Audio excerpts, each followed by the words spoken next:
এই বারবার ছুটে গিয়ে ক্ষমা চাওয়া, এই হার দেওয়া, এই ব্যাপারগুলো না আমার একদম ভালো লাগছে না।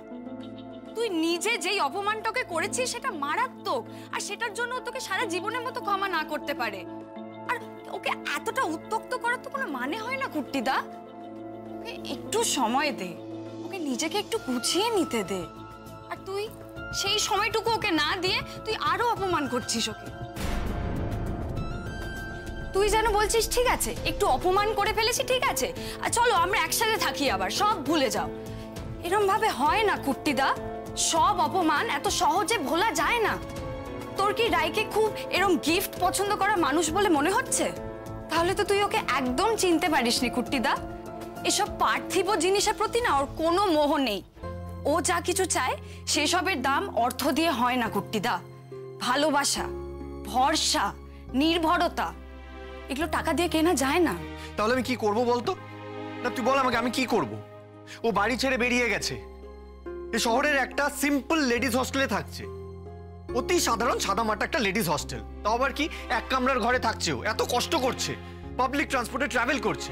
আমি কি করে সহ্য করবো এটা শর্মি? আর তুই জানিস অফিসের লোকজন কি বলে? সে যাই বলুক, আমি সেটা শুনতে আগ্রহী নই কুট্টিদা। আর তুই নিজেই দেখ তোর সমস্যাটা কোথায় হচ্ছে। কোথায়?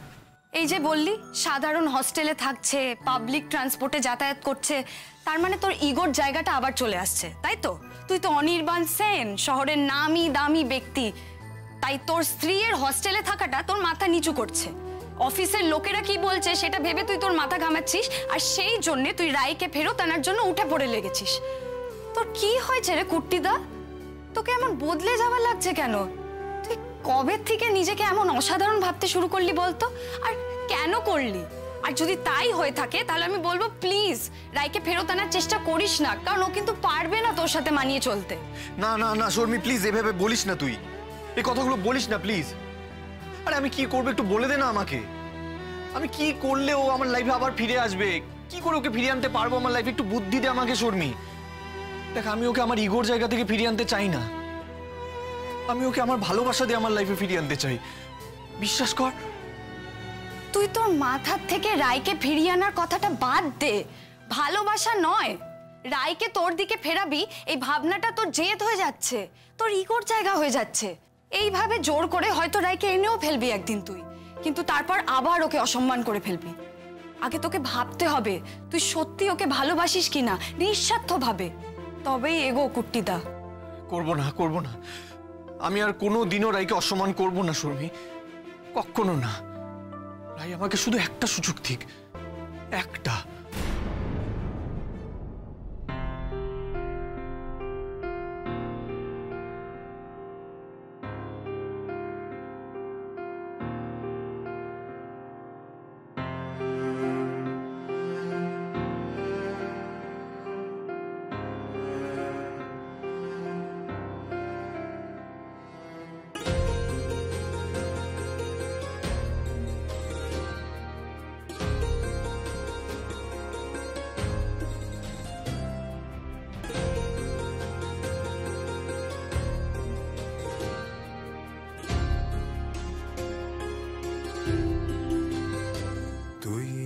ফেলে এসেছিস কারে মন মন রে আমার, তুই ফেলে এসেছিস কারে মন মন রে আমার, তাই জনম গেল শান্তি পেলি না। আমি তোমাকে কথা দিচ্ছি যতদিন আমি বেঁচে আছি আমি তোমাকে আর একটা অভিযোগ করার সুযোগ দেব না। রাই ভেবে কিন্তু তুমিও ভালো নেই আর আমিও ভালো নেই। তাই চলো না রাই, আমরা দুজন একে অপরকে ভালোবেসে একসাথে থাকি।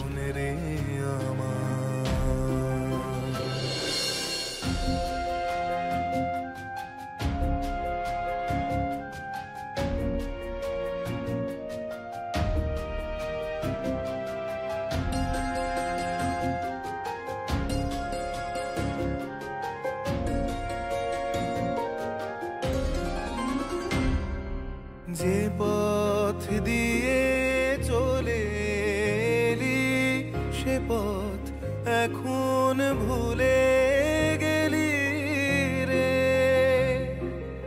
যে পথ দিয়ে চলে এলি সে পথ এখন ভুলে গেলি রে।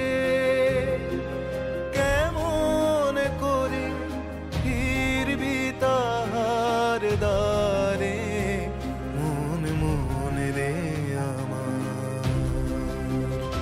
তুই ফেলে এসেছিস কারে মন মন রে আমার। নদীর জলে থাকি রে কান পেতে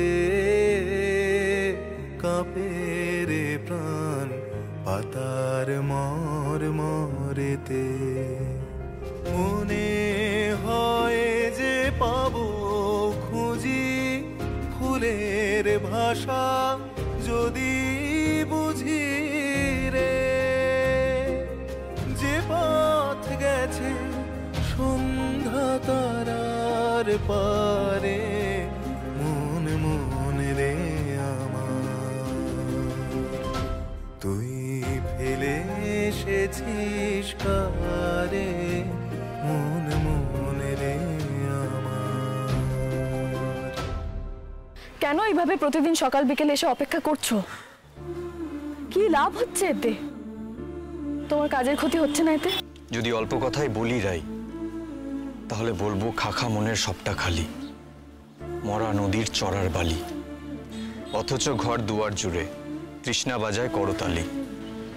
প্রতীক্ষা তাই প্রহরবিহীন, আজীবন ও সর্বজনীন।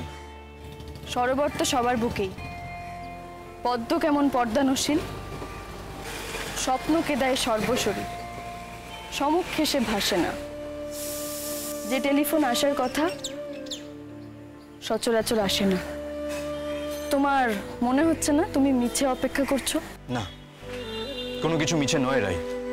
প্রয়োজন হলে, দরকার হলে আমি আজীবন এভাবেই তোমার জন্য অপেক্ষা করবো রাই। তো কেন? কি চাও তুমি? কি চাই আমি তুমি জানো না রাই? সত্যি জানো না রাই? আমি তোমার সঙ্গে থাকতে চাই, তোমার সাথে সারা জীবন একসাথে আমি কাটাতে চাই।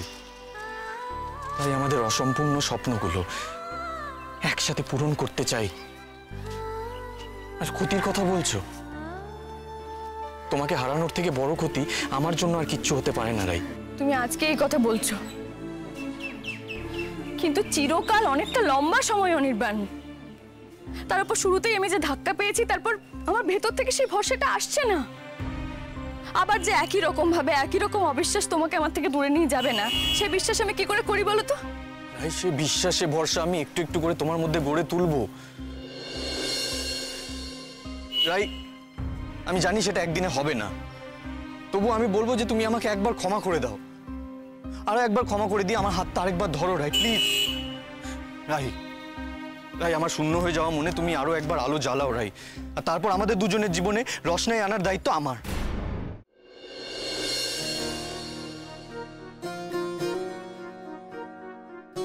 অনির্বাণ, আমি আমার নিজের মনে মনে এখনো নিশ্চিত নই।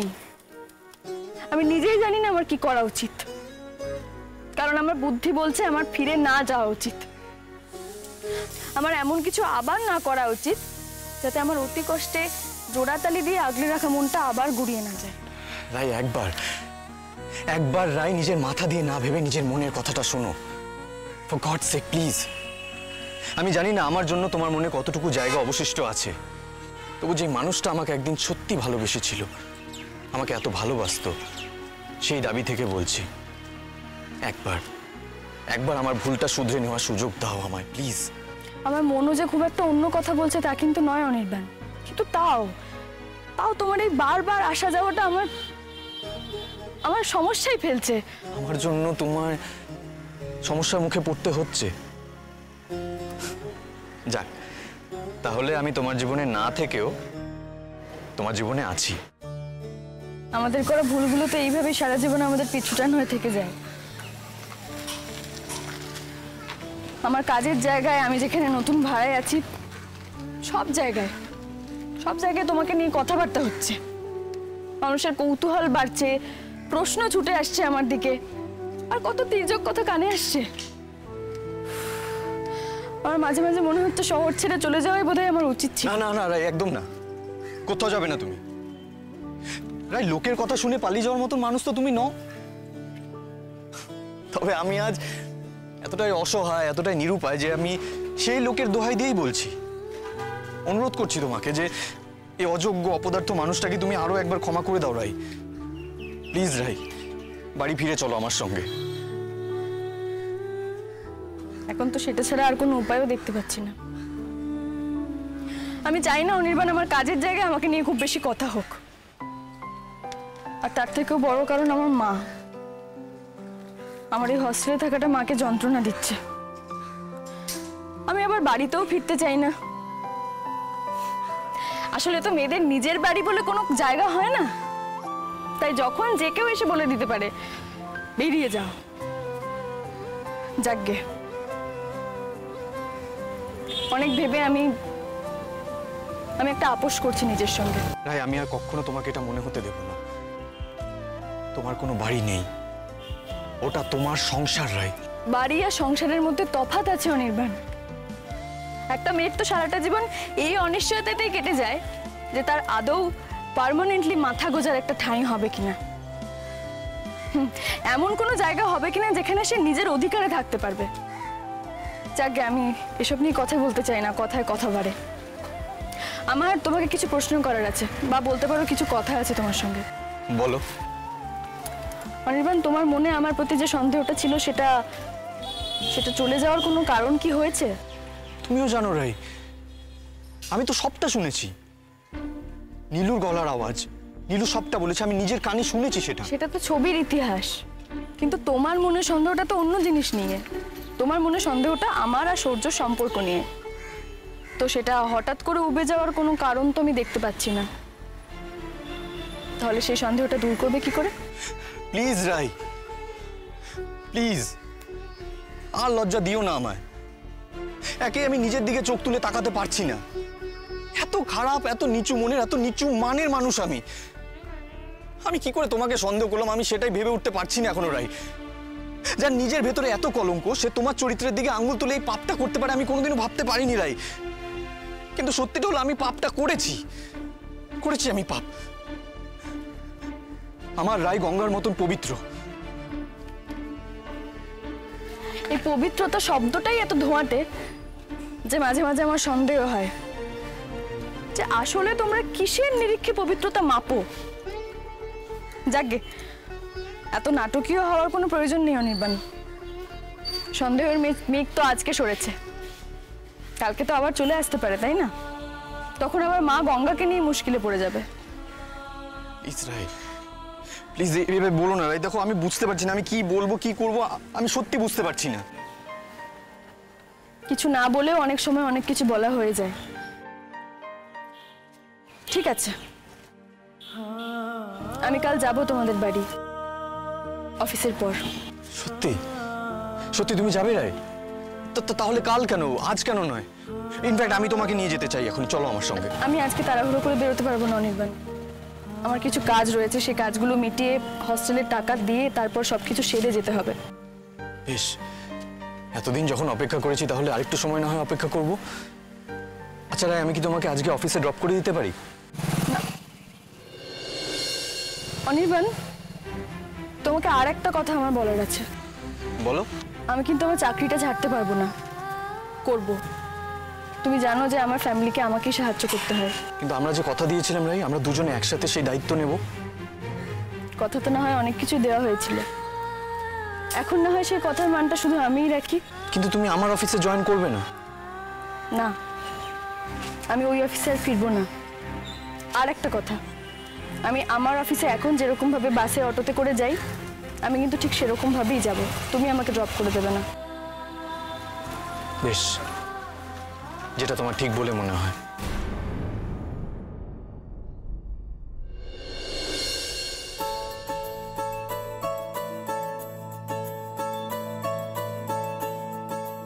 মানেটা কি? সে পশু থেকে ওষুধ খাচ্ছে না? না।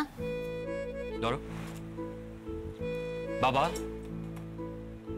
বাবা, বাবা, তুমি স্রোতকে আসতে বলেছো? না, কিন্তু সেটা বলিনি বলে তুমি ওষুধ খাওয়া ছেড়ে দেবে? বাবা, এটা কি ধরনের ছেলে মানুষই হচ্ছে? এটা কি ধরনের ব্ল্যাকমেল করা হচ্ছে আমাকে? আরে বাবা, আমি তো এটাই বুঝতে পারছি না ওষুধ খাওয়ার সঙ্গে স্রোতের আসা না আসার কিসের সম্পর্ক? ও মা, না বোঝার তো কিছু নেই। দাদা তোমার কাছে একটা আবদার করেছে। কি আশ্চর্য, স্রোত এলে দাদার ভালো লাগে, ওর সাথে গল্প গুজব করে মনটা ভালো থাকে। এটা না বোঝার তো কিছু নেই। আর তুই নিজের ইগো দেখিয়ে মানুষটাকে, কি রে তুই একবার মেয়েটাকে আসতে বলতে পারছিস না? আজব তো, আমি একটা মেডিকেল কলেজের প্রফেসর, ওখানে সব স্টুডেন্ট আমার কাছে সমান।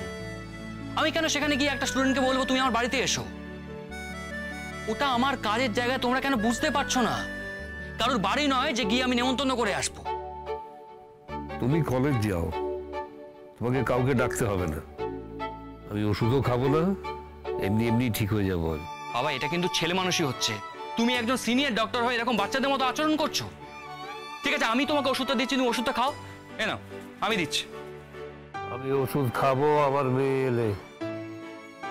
পিসিমণি, বাবা কিন্তু আমার কথা শুনছে না। তুমি বাবাকে বোঝাও, নাহলে কদিন আগে যেরকম সিরিয়াস কন্ডিশন হয়েছিল সেরকমই কিন্তু আবার হবে। আমি কি বলবো বলতো? তোরা বাপ ছেলে কেউ কথা শোনার পাত্র? আমার অবস্থা সিরিয়াস হলে হবে, তাতে ওর কি? সার্থক, তুমি কলেজ যাও।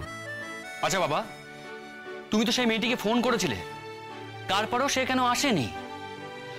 বাবা, তুমি কেন বুঝতে পারছো না ও তোমার ভালো মন্দের কেয়ার করে না? তুমি শুধু শুধু ওর কথা ভেবে যাচ্ছ।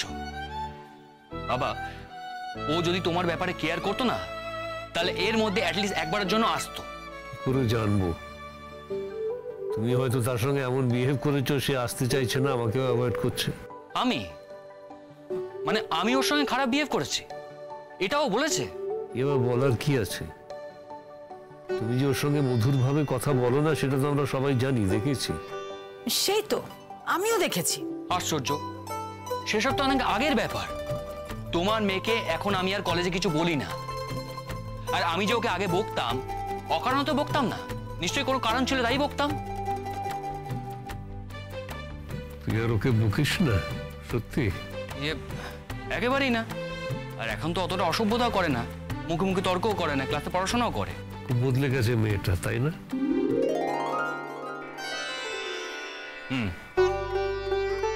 শান্ত হয়ে গেছে? হ্যাঁ। রেজাল্ট কেমন করেছে? খুব ভালো। এমনিতে তো মাথা আছে, দুষ্টুমি না করলে পড়াশোনা একেবারে তুক।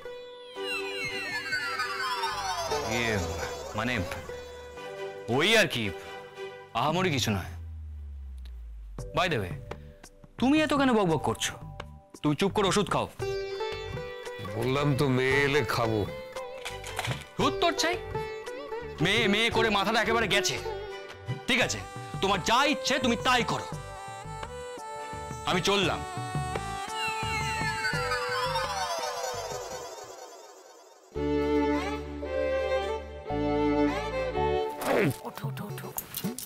দে দে, তাড়াতাড়ি ওষুধ দে। ওষুধগুলোর প্রত্যেকটার একটা নতুন করে একটা করে পাতা আছে তো? হ্যাঁ, আছে আছে আছে, সব আছে তোমার ছেলেকে দেখাবার জন্য দাদা। কিন্তু তোমার ছেলের ওষুধ কবে ধরবে? ধরবে ধরবে, ইনফ্যাক্ট ধরেছে। বুঝেছিস, আমার চোখে ফাঁকি দেওয়া অত সহজ নয়।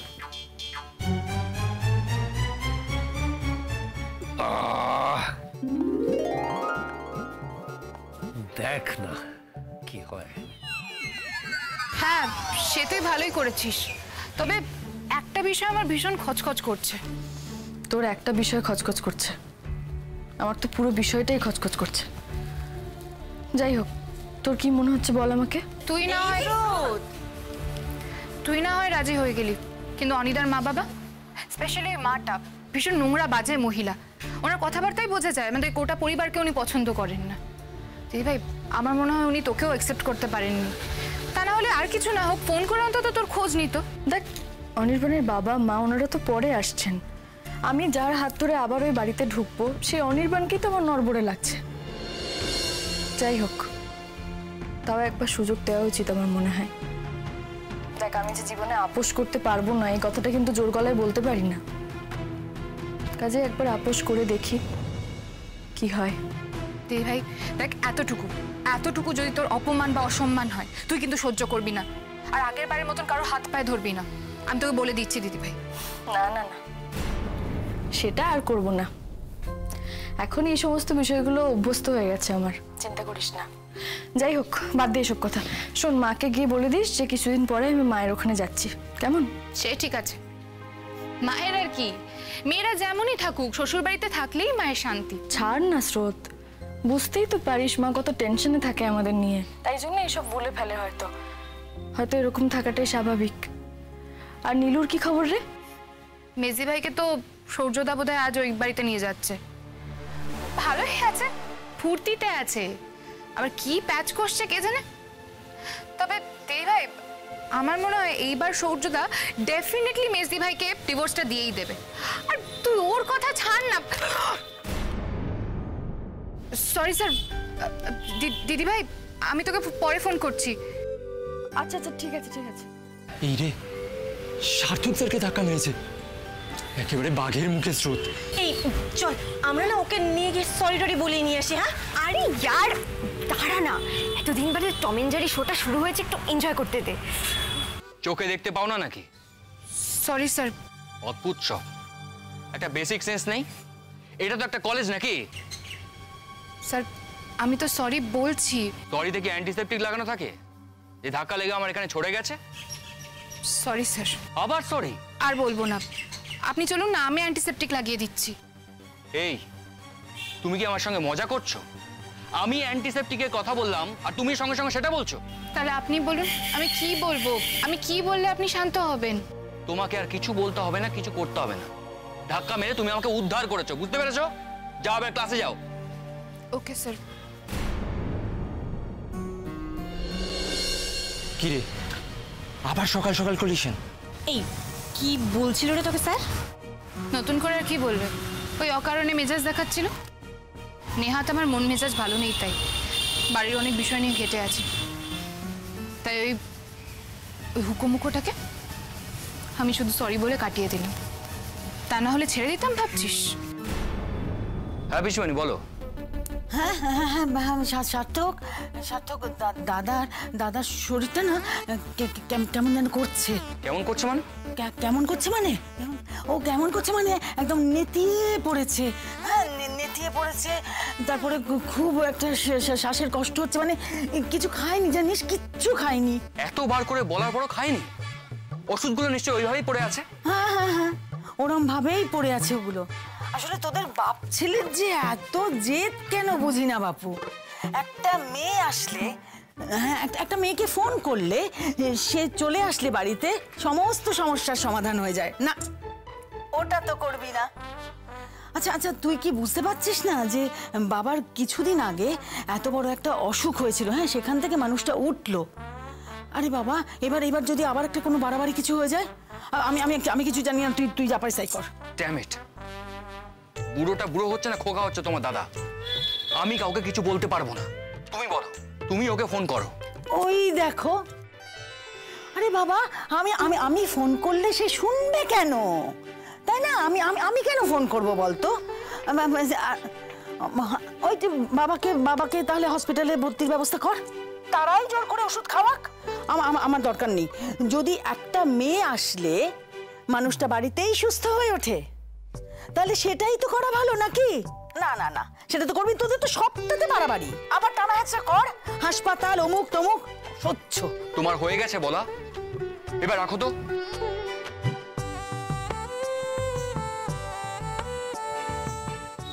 প্রতর্ষিনী,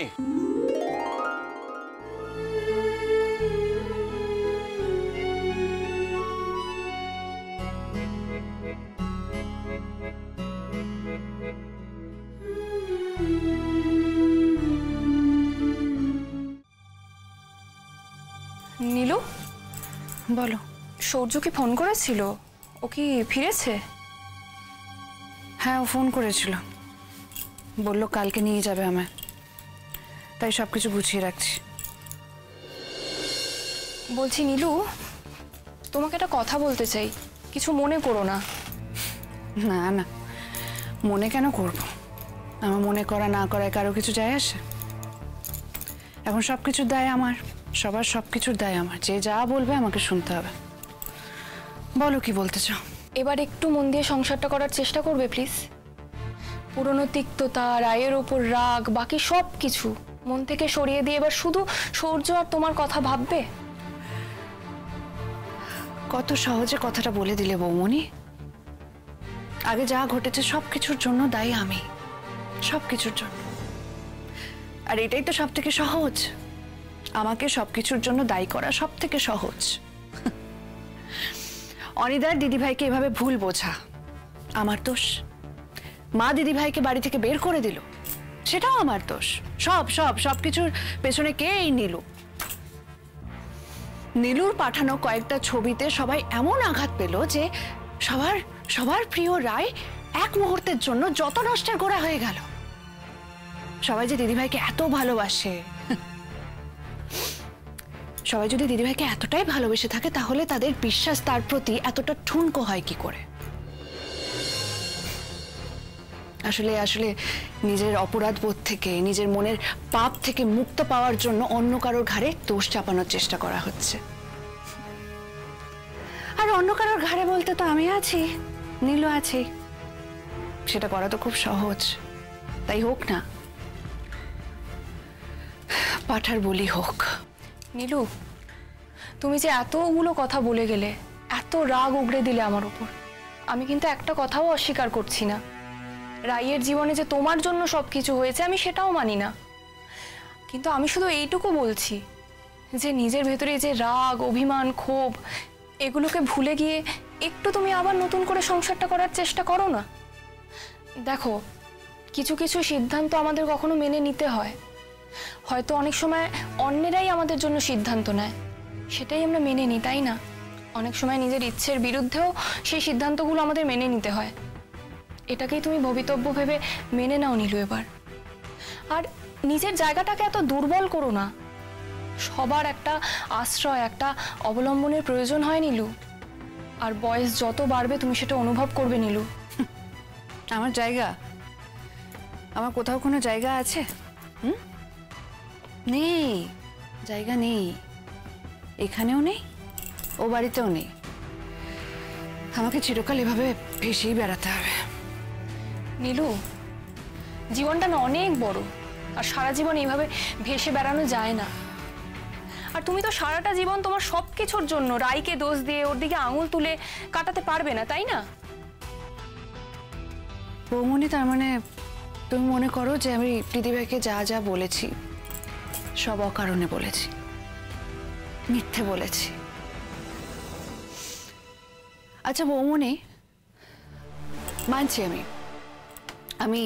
আমি যা করেছি এবার হয়তো সত্যি বাড়াবাড়ি করে ফেলেছি, ঠিক করিনি, অন্যায় করেছি। কিন্তু এটা কি স্বাভাবিক নয়? এই মুহূর্তে আমার থেকে অনিশ্চয়তার মধ্যে কে আছে? কেউ আছে কি? আমি ছাড়া আর কেউ নেই। দিদি ভাই সূর্যের সঙ্গে আমার বিয়েটা দিয়ে দিল। আচ্ছা তুমি একটা কথা মন থেকে বলো তো বৌমনি, দিদি ভাই আর সূর্য যেরকম সম্পর্কে ছিল, তারপরেও কি রাতারাতি সে সম্পর্ক থেকে সরে যাওয়া সম্ভব? যাইওনি তো। আমার আর সূর্যের বিয়ের পরেও দিদি ভাই আমার শ্বশুর বাড়িতে গিয়ে থেকেছে, দিনের পর দিন থেকেছে। আমার অস্বস্তি হবে সেটা জেনেও থেকেছে। কেন? কেন? নিজেকে আমার থেকে বেশি ভালো প্রমাণ করার জন্য?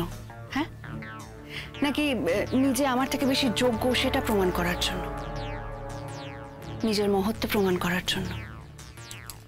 আমি এই কথাটাই তোমাকে বলার চেষ্টা করছি নীলু। কে কি করেছে, কে কি করেনি, সেই কথাগুলো তুমি ভুলে যাও। চেষ্টা করো নিজের সবটুকু দিয়ে সংসারটা গড়ে তোলার, নিজের জায়গাটা ওখানে তৈরি করার চেষ্টা করো নীলু। আর দেখবে পায়ের তলার মাটি যদি শক্ত হয় না, তখন তুমি বুঝতে পারবে যে বাকি সবকিছু কত তুচ্ছ। তোমার কি মনে হয় বৌমনি, সূর্য আমার সঙ্গে নতুন করে সংসার করবে বলে আমাকে নিয়ে যাচ্ছে? না, ও আইনের কাছে নিজেকে পরিষ্কার রাখার জন্য আমাকে নিয়ে যাচ্ছে। ডিভোর্স ফাইল করে ও কোর্টে প্রমাণ করার চেষ্টা করবে যে ও বারবার চেষ্টা করেছে আমার সঙ্গে থাকার, কিন্তু পারেনি। সেটাই সত্যি হতে পারে নীলু। হয়তো তুমি একদম ঠিকটাই আন্দাজ করেছো। তাও বলবো, কোনো ভুল করো না, আর কোনো অন্যায় করো না, কোনো মিথ্যের সাথে নিজেকে আর জড়িও না।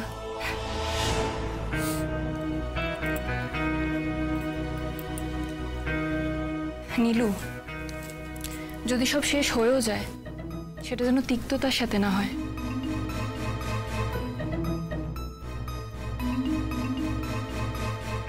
শেষ হলে তো তিক্ততার সঙ্গেই হবে। আমাকে যে আমার বাকি বিরাট জীবনটার কথা ভাবতে হবে। দিদি ভাইয়ের জন্য তো ভাবার অনেক লোক আছে, আমার জন্য তো আমি ছাড়া কেউ নেই। তাই আমি নিজেকে টিকিয়ে রাখতে যা করার করব। হ্যাঁ রে পাগলি, বল। এবার আমি কি করব? এই দাঁড়া দাঁড়া দাঁড়া দাঁড়া, পিসিমণিকে ডাকি, পিসিমণি শুনবে। স্পিকারে দিচ্ছি ফোনটা। এই সীমা, এই সীমা, যাই তাড়াতাড়ি আয়। যাই যাই যাই। স্রোত ফোন করেছে। হ্যাঁ বল বল বল, কি হলো বল। কথা হয়েছে সার্থকের সঙ্গে? হ্যাঁ, এই তো একটু আগেই কথা হলো। কি বললো সে হতভাগা? বললো তুমি ওষুধ খাচ্ছ না, আমাকে দেখবে বলে বায়না করছো। বললো আজই তোমার কাছে যেতে। আঙ্কেল, তাহলে আমি আজই তোমার কাছে। এই না না না না না না না না, একদম আসবি না। আরে এত তাড়াতাড়ি একটু মেজাজ দেখাতে হবে তো, এত তাড়াতাড়ি মেনে নিলে কি করে হবে? ও আঙ্কেল, আমার না এটা একদম ভালো লাগছে না। স্যার তোমার ব্যাপারে বড্ড বেশি কনসার্ন। তুমি অসুস্থ শুনে বড্ড বেশি টেনশন করছেন। আঙ্কেল, আমার না বোধহয় এখন এরকম করাটা একদম ঠিক হবে না। স্যার নিরুপায় হয়ে আমাকে বললেন বাড়িতে যেতে। আরে বাবা, বাড়িতে যেতে বললো আর তুমি এমনি গলে গেলে? অদ্ভুত তো, এত তাড়াতাড়ি গলে গেলে তো খেলাটা জমবে না স্রোত। আগে তোমাকে যাতে ও না বকাবকি করতে পারে তার ব্যবস্থাটা করতে হবে নাকি? না না পিসিমণি, ব্যাপারটা না সেরকম নয়। আসলে উনি বড্ড বেশি টেনশন করছেন। আর তাছাড়া আমি না গেলে আমাকে হাজারটা উল্টোপাল্টা কথা বলবেন আবার। যদি বলেন আমি অহংকারী, একজন বয়স্ক মানুষ অসুস্থ শুনেও আমি যাচ্ছি না, ডাক্তারি পড়েও ডাক্তারির ডিউটি পালন করছি না, আরো হাজারটা বকুনি দেবেন। আর সেটা শুনতে আমার একদমই ভালো লাগবে না। আর আঙ্কেল, আমারও তো তোমার সাথে দেখা করতে ইচ্ছে করছে, কতদিন যায়নি। আঙ্কেল, আজ আমি যাই তোমার কাছে। আর তাছাড়া স্যার আজকে আমাকে তোমার বাড়িতে নিয়ে যাবে বলেছে। ও বাবা, নিয়ে আসবে বলেছে? তাহলে তো আর মেজাজ দেখাবার জায়গা নেই, তো চলে আয়। কিন্তু আমাদের এই ব্যাপারটা যেন সিক্রেট থাকে তিনজনের মধ্যে। ওই মরকটটা যেন কোনোভাবে জানতে না পারে, মনে থাকবে তো? একদম। তাহলে দেখা হবে আঙ্কেল, এখন রাখছি। হ্যাঁ ঠিক আছে, চলে আয়, সাবধানে আসবি। হ্যাঁ হ্যাঁ হ্যাঁ, চলে এসো।